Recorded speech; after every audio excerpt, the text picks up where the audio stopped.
আসসালামু আলাইকুম প্রিয় চাকরি প্রত্যাশী ভাই বোনেরা, আপনারা সবাই কেমন আছেন? আশা করছি আপনারা সবাই অনেক ভালো আছেন, সুস্থ আছেন। আমাদের যে ম্যাথের উপরে ধারাবাহিক আয়োজন হচ্ছিল, সেই ধারাবাহিক আয়োজনের ধারাবাহিকতায় আজকের ক্লাসে আপনাদের সবাইকে আবারও স্বাগত জানাচ্ছি।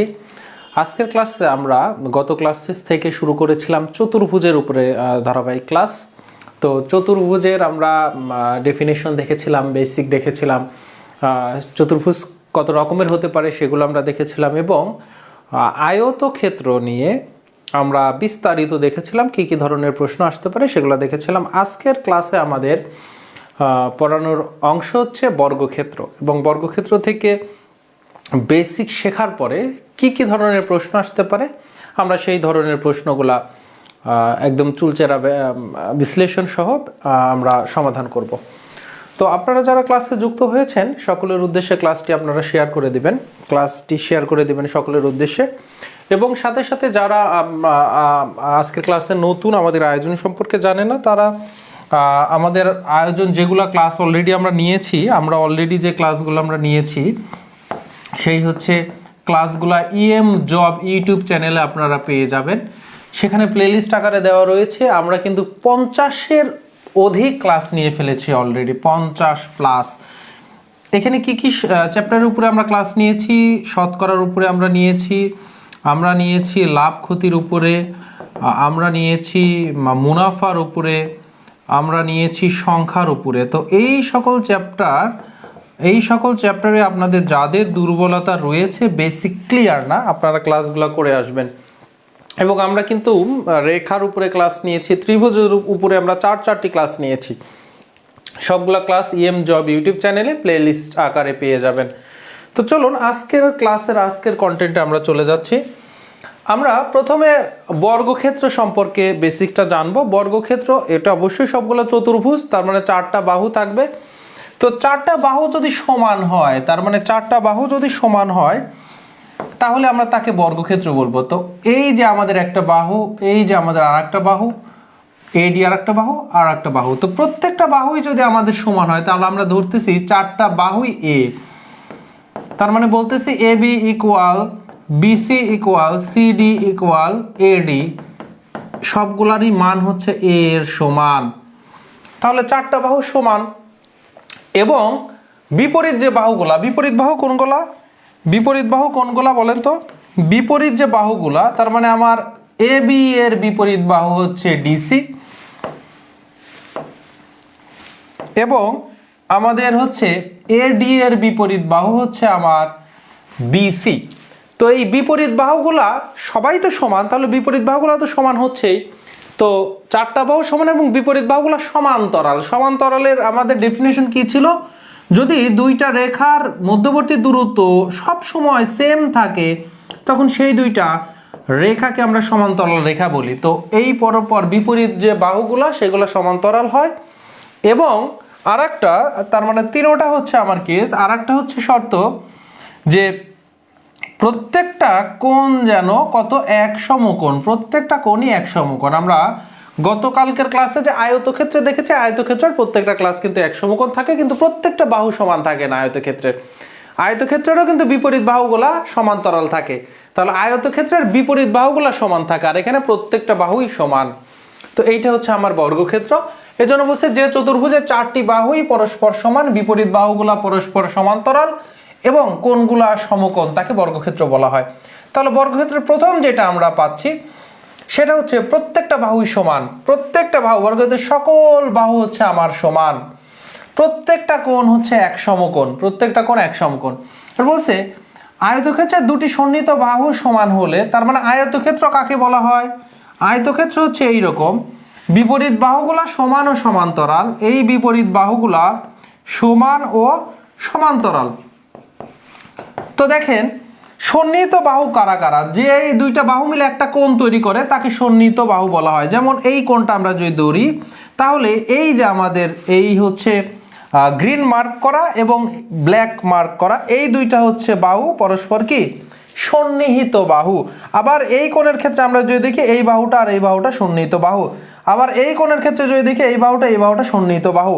তাহলে প্রত্যেকটা কোণ তৈরি করছে দেখেন এটা তো একটা আয়তক্ষেত্র যার বিপরীত বাহুগুলো সমান ও সমান্তরাল, কিন্তু এই দুইটা বাহু কিন্তু সমান না। তো দেখেন আয়তক্ষেত্রের একটা কোণ যদি নেন তাহলে একটা বড় বাহু আর একটা ছোট বাহু মিলায় কোণ তৈরি করছে।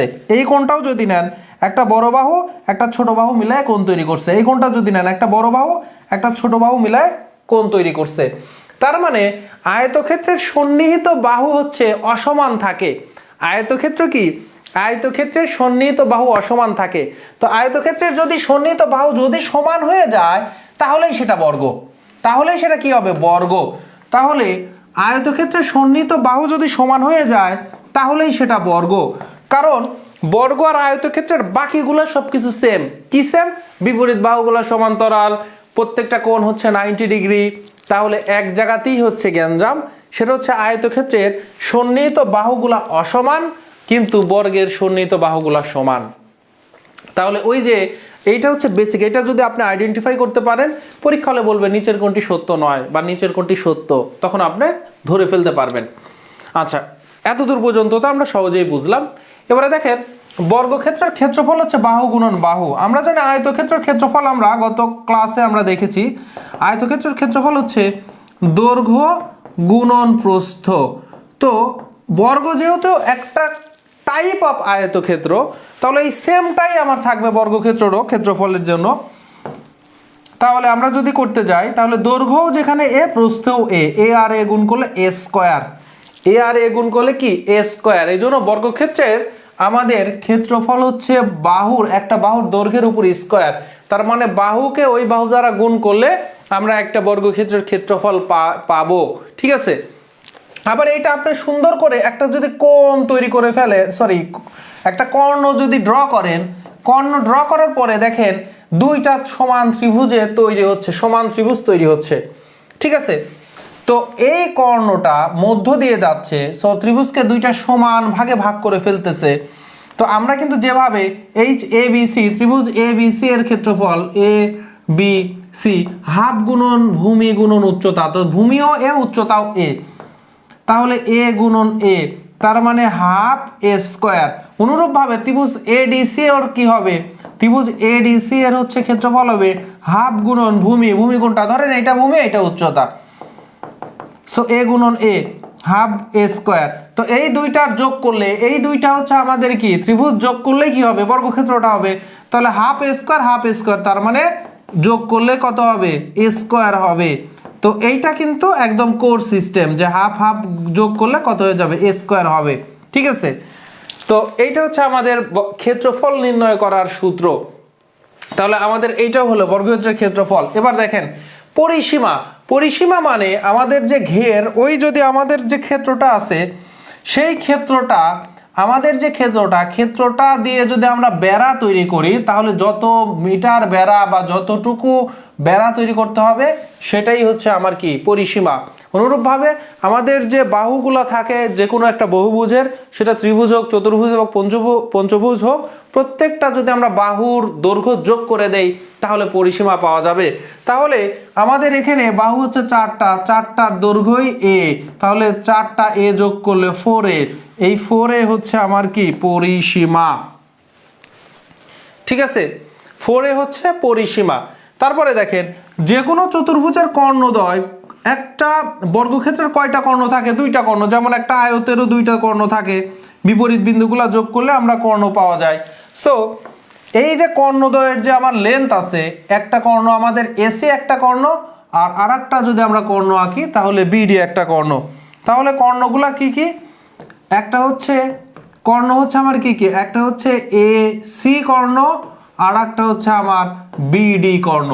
সো এই কর্ণগুলা যদি আমি যোগ করি, কর্ণগুলার যদি লেন্থ যোগ করি এসি প্লাস বিডি, আমরা এখান থেকে দেখতে পাচ্ছি এই যে আমাদের বিডি এটা হচ্ছে এই ত্রিভুজের হচ্ছে অতিভুজ, আর এসিটা হচ্ছে আমার এই ত্রিভুজের অতিভুজ।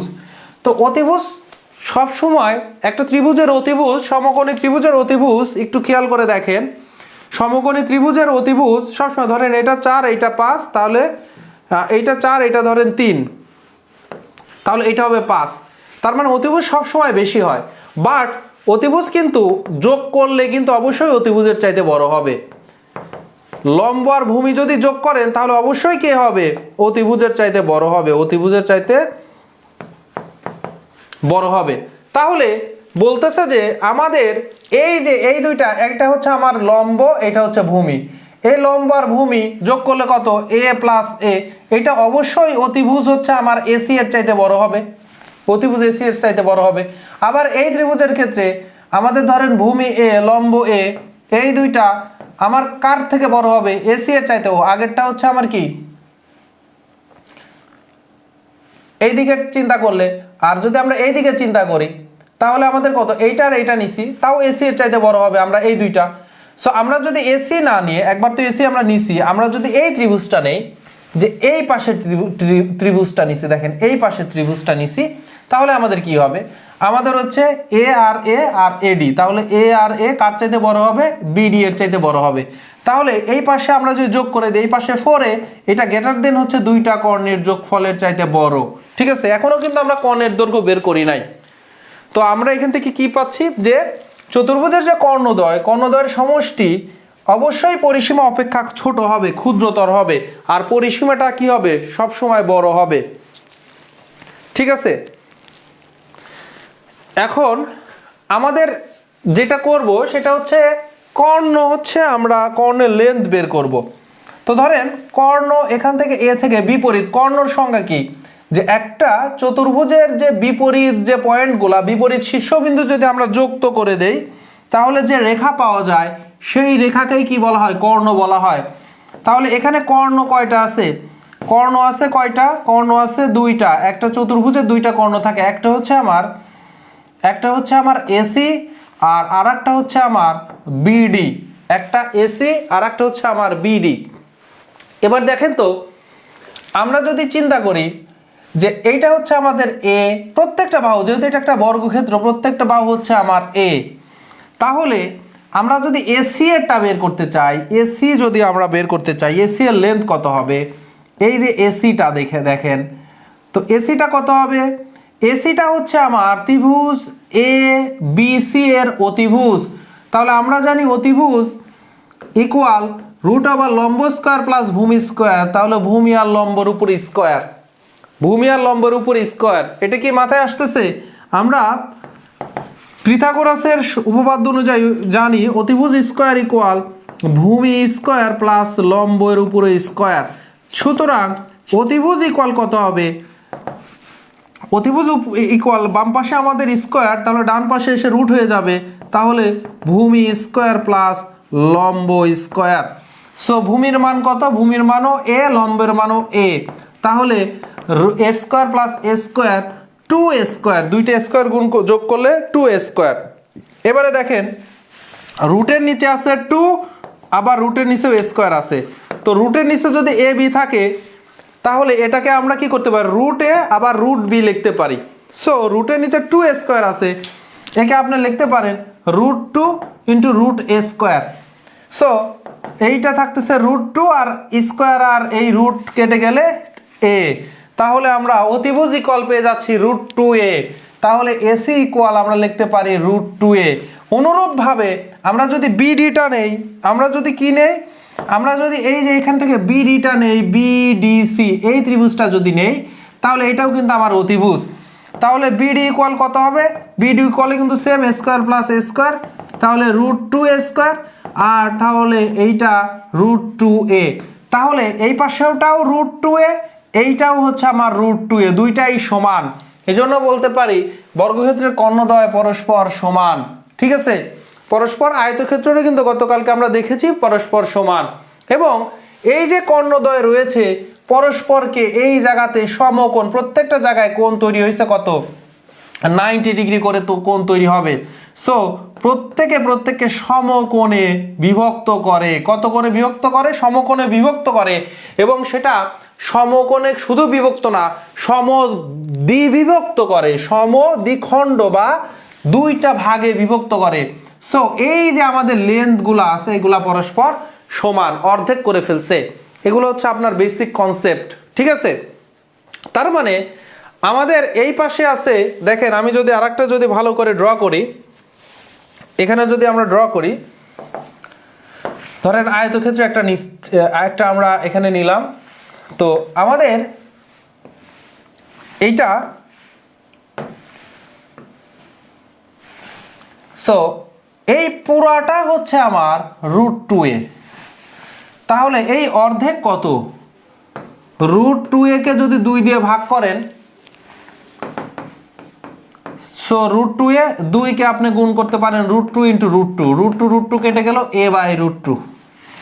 তাহলে দেখেন এই অংশ হচ্ছে a/√2, এই অংশ হচ্ছে a/√2। কেন?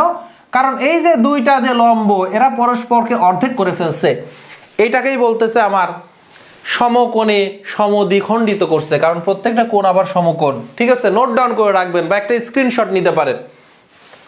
এবারে দেখেন বর্গক্ষেত্রের কর্ণটি বর্গক্ষেত্রটিকে দুটি সর্বসম সমকোণী ত্রিভুজে বিভক্ত করছে। কেন সমকোণী ত্রিভুজে বিভক্ত করছে?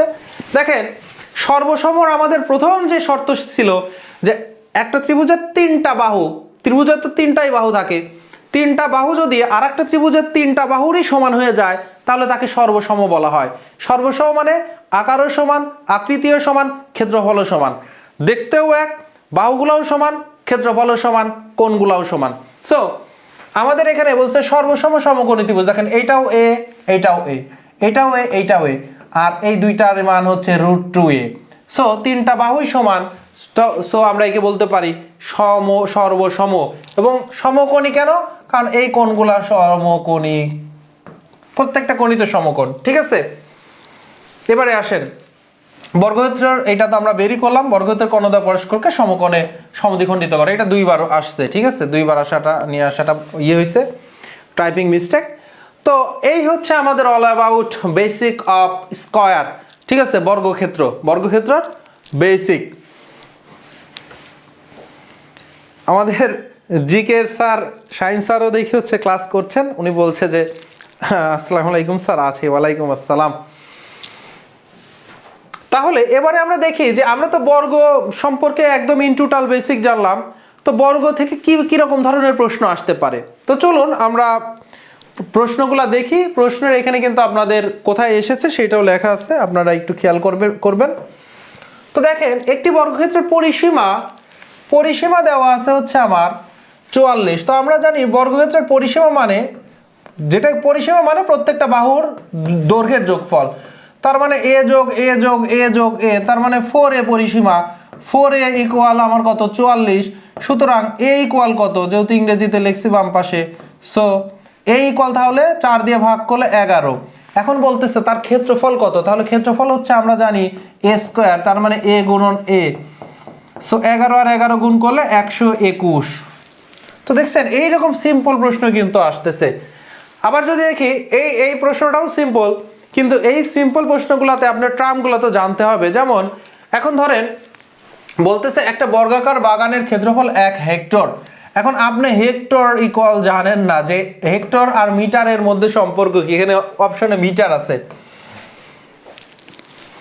অনেকে হয়তো জানেন যে 1 হেক্টর ইকুয়াল 2.5 একর, এইটা অনেকে জানেন। আবার 1 একর ইকুয়াল 100% বা 100 ডেসিমেল, এইটা জানেন 100%। সেই হিসেবে আমরা জানি, আবার আমরা জানি 1 একর ইকুয়াল 3 বিঘা জানি। ঠিক আছে, তাহলে আমরা কিন্তু বলতে পারি যে 1 হেক্টর ইকুয়াল, এখান থেকে হচ্ছে আমাদের কি 7.5 হচ্ছে বিঘা বলতে পারি।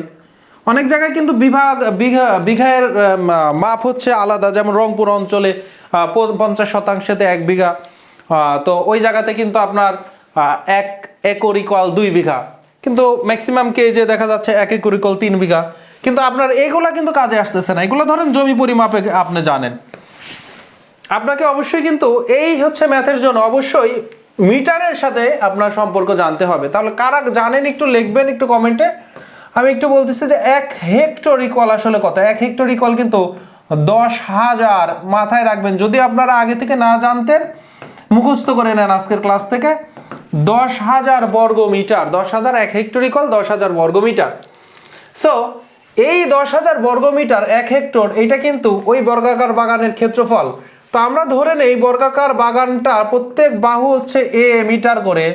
সো ক্ষেত্রফল ইকুয়াল কত হবে ওই বাগানের ক্ষেত্রফল, তাহলে a গুণন a স্কোয়ার। তো প্রশ্ন মতে a স্কোয়ারের ভ্যালু আছে হচ্ছে আমার 10,000। কত? 10,000। সুতরাং a ইকুয়াল কত হবে? a হবে তাহলে রুট 10,000। আমরা জানি একের ডানে যে কয়েকটা শূন্যতা আছে, রুট থাকা মানে শূন্যগুলো অর্ধেক হয়ে যাওয়া। তাহলে 4টা শূন্য আছে, শূন্য অর্ধেক হয়ে যাচ্ছে, 2টা হয়ে যাবে, তাহলে 100। ঠিক আছে, তাহলে কত? 100। যদি রুটের নিচে যদি আমার কত 6টা শূন্য থাকতো, রুটের নিচে যদি আমার কয়টা 6টা শূন্য থাকতো, তাহলে অর্ধেক হয়ে যেত, তার মানে 1000 হইতো। ঠিক আছে, সো 100। এখন আমরা দেখতে পাচ্ছি যে এই বর্গাকার বাগানের প্রত্যেকটা বাহুর দৈর্ঘ্য হচ্ছে 100। এখন বলতেছে তার পরিসীমা, আমরা জানি পরিসীমা 4a, তার মানে 4 গুণন 100, তার মানে 400, তার মানে 400, 400। ঠিক আছে, তাহলে এখান থেকে আসতেছে কি 400। ক নাম্বার হচ্ছে আনসার, ক নাম্বার আনসার। এবারে দেখেন 36তম বিসিএস আসা একটা প্রশ্ন আমরা দেখি। একটি বর্গক্ষেত্রের কর্ণের দৈর্ঘ্য, তার মানে আমরা একটা বর্গক্ষেত্র ধরেন অঙ্কন করি। ধরেন এইটা একটা বর্গক্ষেত্র, যদিও অ্যাকুরেট হচ্ছে আমাদের কি শেপ হয়নি। তো এই বর্গের বাহু হচ্ছে a করে, আর এর হচ্ছে কর্ণটা হচ্ছে আমার 4√2। আমরা জানি a বাহু বিশিষ্ট বর্গক্ষেত্রের কর্ণ হচ্ছে √2a, এটা কিন্তু আমরা প্রমাণ করে আসছি। সো √2 এর মান হচ্ছে 4√2।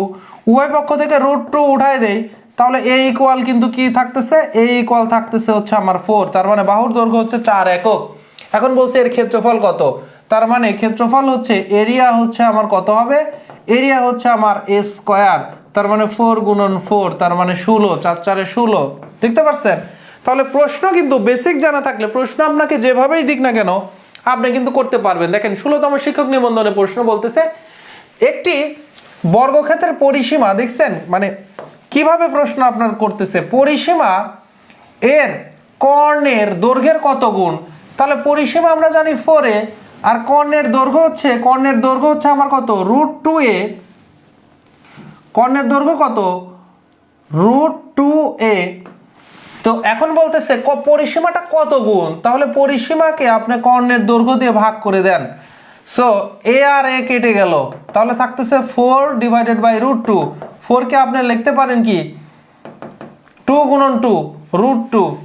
2 দিয়ে 2 কে কাটলে √2 হয়, তাহলে 2√2 হচ্ছে আপনার আনসার। তাহলে গ নাম্বার আনসার। দেখতে পাচ্ছেন, মানে প্রশ্ন কিন্তু খুব বেসিক থেকে প্রশ্ন করতেছে, খুব বেসিক থেকে। দেখেন এই প্রশ্নটা দেখেন, এটাও শিক্ষক নিবন্ধনের প্রশ্ন। একটি বর্গক্ষেত্রের এক বাহু অপর বর্গক্ষেত্রের পরিসীমার সমান। ব্যাপারটা বুঝতে পারতেছেন কিনা? ধরেন এইটা একটা বড় বর্গক্ষেত্র, আর আরেকটা আছে একদম ছোট বর্গক্ষেত্র।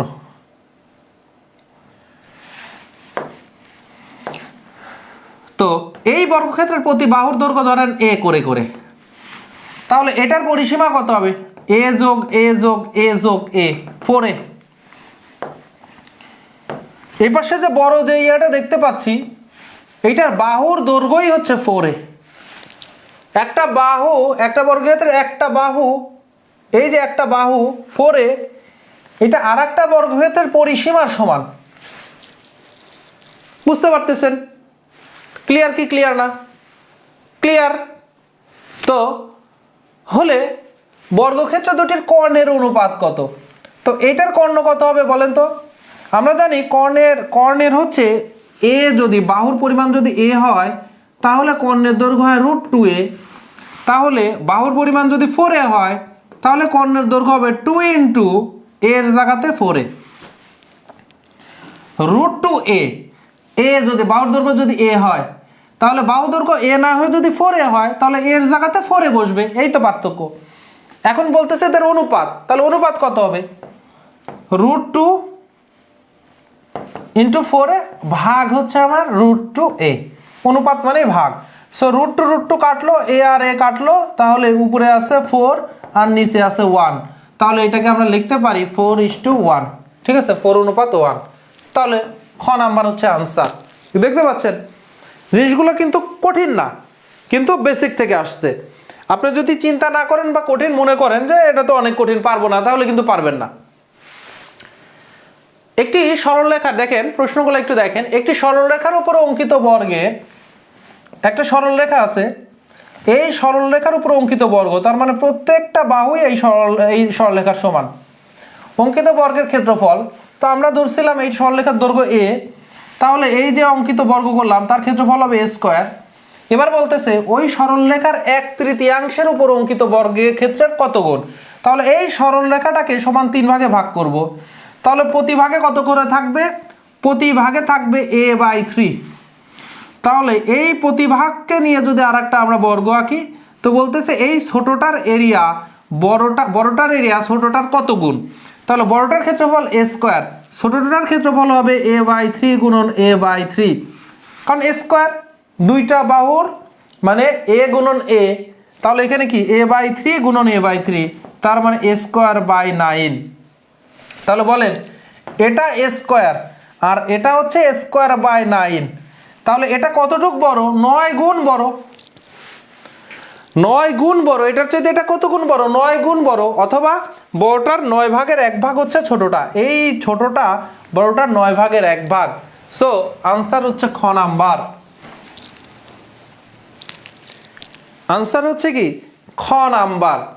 আমরা যদি আর একটা প্রশ্ন দেখি, এবং আজকের ক্লাসের লাস্ট ওয়ান প্রশ্ন, এবং এই প্রশ্নটা যদি মানে একটু ক্রিটিক্যাল যদিও, কিন্তু একদমই কিন্তু সহজ প্রশ্ন। প্রশ্নটা কি দেখেন, প্রশ্নটা একটু করার চেষ্টা করেন আপনারা।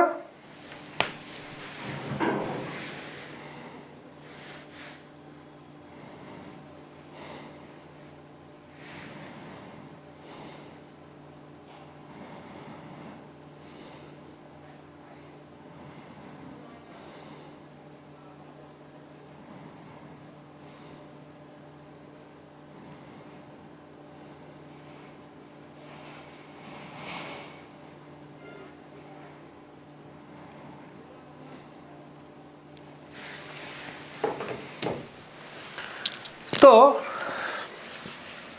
দেখেন বলতেছে একটা বর্গক্ষেত্রের বাহুর দৈর্ঘ্য 40% বাড়ানো হলে এর ক্ষেত্রফল শতকরা কত বাড়বে। তো এটার কিন্তু নানান ভাবে করতে পারেন। বাহুর দৈর্ঘ্য এ ধরে নিয়ে করতে পারেন। তো আমি আপনাকে এ ধরে নিয়ে করলে ক্ষেত্রফল হচ্ছে এ স্কোয়ার। আমি আপনাকে এ ধরে নিয়ে করব না, শতকরা যেহেতু ম্যাথটা সবচাইতে ছোট করে হচ্ছে আপনার করা দেখাবো। সবচাইতে ছোট করে করা দেখাবো এই কারণেই যে আপনি যেন দ্রুততর সময়ে করতে পারেন। যখনই বলছে শতকরা, তো আমরা আদি ক্ষেত্রফল ধরেন প্রথম অবস্থায় ক্ষেত্রফল আমরা 100 ধরে নেই যেন ক্যালকুলেশন সহজ হয়।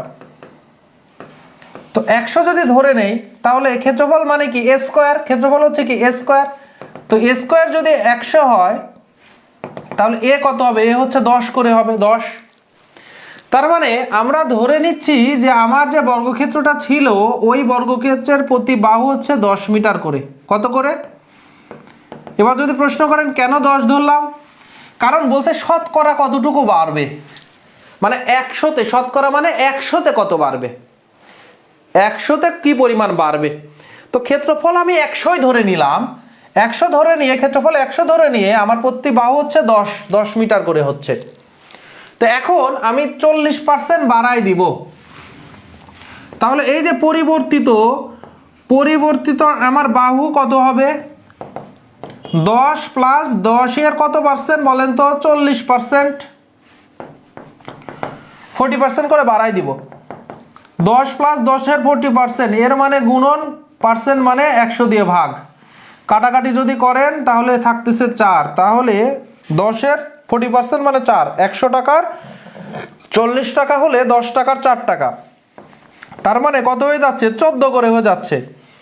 তার মানে যেই বর্গক্ষেত্রের বাহুর দৈর্ঘ্য 10 মিটার ছিল, এখন 40% বৃদ্ধি করে তার 40 মিটার হয়ে গেছে, সরি 14 মিটার হয়ে গেছে। তাহলে এখন পরিবর্তিত ক্ষেত্রফল কত হবে? ক্ষেত্রফল মানে বাহু গুণন বাহু, তার মানে 14 গুণন 14, 14 আর 14কে গুণ করলে হয় 196। তাহলে বলেন তো আদি ক্ষেত্রফল ছিল 100, এখন হয়ে গেল 196। কত পরিমাণ বাড়লো? 100-তে কত বাড়ছে? 100-তে 96 বাড়ছে।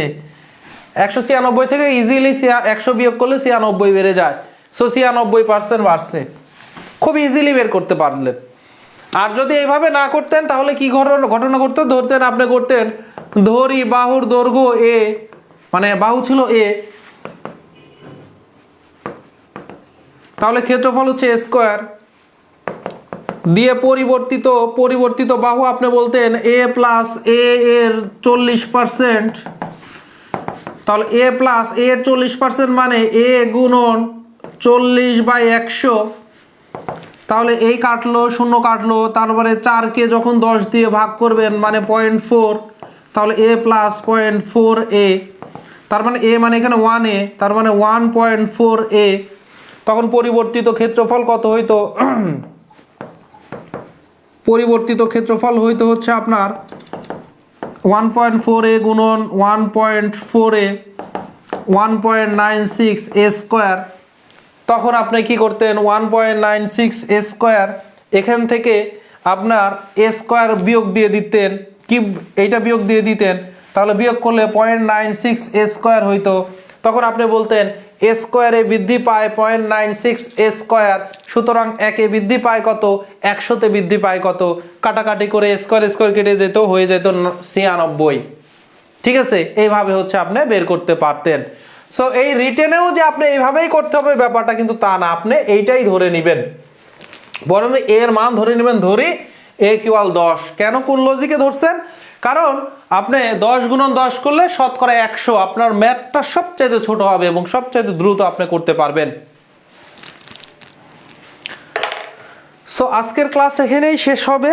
ক্লাসগুলো করে উপকৃত হচ্ছেন কিনা জানাবেন, ক্লাস বুঝতে পারছেন কিনা জানাবেন, এবং আগামী ক্লাস করার জন্য আমন্ত্রণ জানিয়ে এখানেই শেষ করছি। এবং ক্লাস ভালো লাগলে অবশ্যই শেয়ার করতে ভুলবেন না। সকলের উদ্দেশ্যে, আমরা যেভাবে ইংলিশ মজা টিম আমরা আপনাদের জন্য ধারাবাহিকভাবে ফ্রিতে ক্লাসগুলো নিয়ে যাচ্ছি, এবং এত বিস্তারিত ফ্রিতে এইভাবে ধারাবাহিকভাবে অন্য কোনো প্ল্যাটফর্ম ক্লাস নেয় কিনা আপনারা এটা জাজ করবেন বা বিবেচনা করে দেখবেন। তো সেই জায়গা থেকে আপনাদের কাছে আমাদের দাবি থাকবে ক্লাসগুলো সকলের উদ্দেশ্যে ছড়িয়ে দিবেন, শেয়ার করে দিবেন। তো আজকে বিদায় নিচ্ছি, দেখা হবে আগামী ক্লাসে। সে পর্যন্ত ভালো থাকবেন, সুস্থ থাকবেন। আসসালামু আলাইকুম রহমতুল্লাহ।